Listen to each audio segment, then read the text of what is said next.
আমার আল্লাহর দয়া ভালোবাসা যে কত বেশি আমরা জানি না, আমরা জানি না। আরশের বুকে আল্লাহ বিশাল সাইনবোর্ডে লিখে রেখেছেন সাবাকাত রাহমাতি গাদাবি, সাবাকাত রাহমাতি গাদাবি। এর মানে হচ্ছে আমার রাগের উপরে আমার দয়া বিজয় লাভ করেছে। সাবাকাত রাহমাতি গাদাবি, আমার রাগও আছে, আল্লাহর রাগ আছে না, আমার দয়াও আছে, আল্লাহর দয়া আছে না। আল্লাহ বললেন আমার রাগও আছে আবার আমার দয়াও আছে, তবে জেনে রেখো আমার রাগের চেয়ে দয়া বেশি। আমাদের পাপ অন্যায় যত বড় হোক মনে রাখবেন আল্লাহর দয়া তার চাইতেও বড়। নাকি ছোট? আপনি যত বড় পাপ করেন না কেন আমাদের জন্য আল্লাহর পক্ষ থেকে দয়া আছে না নাই?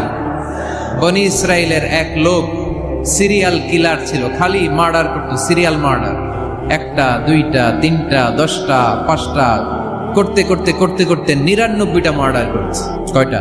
99টা মার্ডার। কল্পনা করা যায়? 99 জন মানুষকে সে নিজ হাতে হত্যা করেছে। 99 মার্ডার করার পরে তার মনে ভয় আসলো, হায়রে না জানি আল্লাহ আমার সাথে কেমন আচরণ করে আখিরাতে, আমার তওবা আছে কিনা কপালে জানি না, আমার তো ক্ষমা নাই, কি করব আমি? তো সে লোকজনদেরকে জিজ্ঞেস করলো আমার ক্ষমা আছে কিনা, এটা কে বলতে পারবে? আমাকে আল্লাহ মাফ